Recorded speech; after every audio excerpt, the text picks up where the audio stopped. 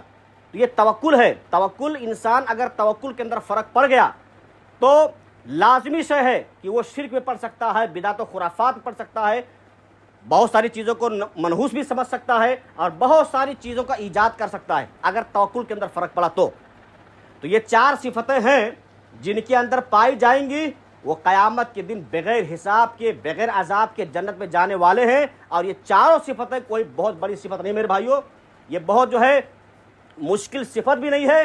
اگر انسان چاہے تو آرام سے ان 4 صفتوں کے اندر کو اپنے اندر پنپا سکتا ہے, اپنے احتیاط مطلب اس کو جو ہے لے سکتا ہے, حاصل کر سکتا ہے, ان 4 صفتوں پر عمل کر سکتا ہے اور زندگی بھر اگر وہ چاہے تو ان 4 صفات کا حامل بن سکتا ہے. کوئی مشکل صفت نہیں ہے, بس احتیاط کی ضرورت ہے.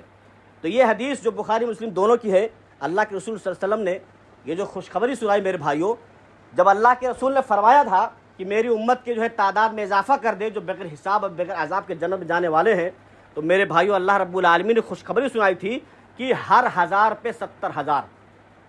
حدیث میں جو آیا کہ 70,000 لوگ جنت میں جائیں گے بغیر حساب کے, تو اللہ رب العالمین نے فرمایا تھا کہ یہ کشادگی میں نے آپ کو دے دی, یہ وسعت میں نے تعداد میں بڑھا دی, جاؤ ہر 1000 پہ 70,000. جس کا مطلب یہ ہوا کہ کم سے کم 49 لاکھ, ہر 1000 پہ 70,000, 49 لاکھ کی تعداد پہنچتی ہے. اور ائمہ کرام نے اس چیز کو بیان کیا ہے کہ اگر تعداد بھی پکڑیں گے تو 49 لاکھ ہوگی, اور اگر کثرت تعداد ہو تو اس سے بھی زیادہ ہو سکتی ہے. اللہ رب العالمین وسعت والا ہے. تو میرے بھائیوں یہ خوش نصیب امتی ہے, یہ امت بہت ہی خوش نصیب امت ہے کہ اس امت کو وہ فضیلتیں حاصل ہیں جو پہلے کی کسی اور امت کو وہ فضیلت حاصل نہیں ہو پائی. اس لیے ہم اور آپ کو, ہم سب دین کے داعی ہیں, ہمیں تبلیغ سے اور دین سے جڑے رہنا چاہیے اور اللہ رب العالمین کے دین کو لوگوں تک پہنچاتے رہنا چاہیے. رزلٹ کچھ بھی نہ نکلے, ایک بھی آدمی اگر ہماری محنت سے صحیح راستے پر نہیں آتا ہے اس کی فکر نہیں کرنی ہے. ہمیں اس کام پر فوکس ڈالنا ہے, محنت اور لگن کے ساتھ اللہ کے دین کو لوگوں تک پہنچانا ہے. رزلٹ کیا ہوگا یہ اللہ رب العالمین جانتا ہے. اللہ رب العالمین رزلٹ پر جو ہے ہم کو ثواب نہیں دے گا, بلکہ ہماری محنت اور تگ و دو پہ ہم کو ثواب دیتا ہے. ہماری محنت اور لگن پر ہم کو جو ہے شرف سے نوازتا ہے. آخر میں دعا کہ اللہ رب العالمین ہم تمام مسلمانوں کو دین کی صحیح سمجھ فرمائے. بار الہ ہم میں سے جو بیمار ہیں تو انہیں شفائے کامل عطا فرما. الہ العالمین ہم میں سے خصوصاً جو اس دنیا سے گزر چکے ہیں تو انہیں جنت الفردوس کے اندر جگہ دے. الہ العالمین ہم میں سے جو مقروض ہیں تو ان کے قرض ادائی کو راستہ نکال دے. بار الہ ہم جب تک اس دنیا کے اندر رہے اسلام پر, جو ہمارا خاتمہ ہو ایمان پر. آمین. تقبل یا رب العالمین.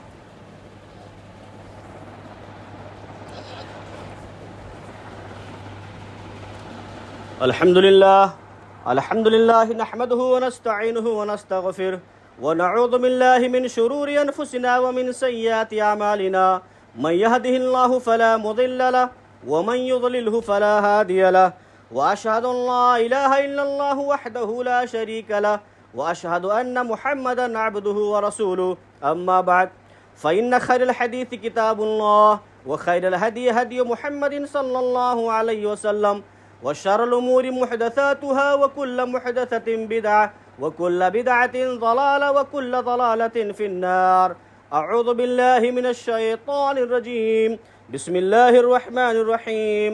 إن الله وملائكته يصلون على النبي يا أيها الذين آمنوا صلوا عليه وسلموا تسليما.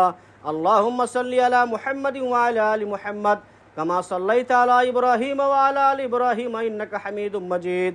اللهم بارك على محمد وعلى آل محمد كما باركت على إبراهيم وعلى آل إبراهيم إنك حميد مجيد. عباد الله رحمكم الله.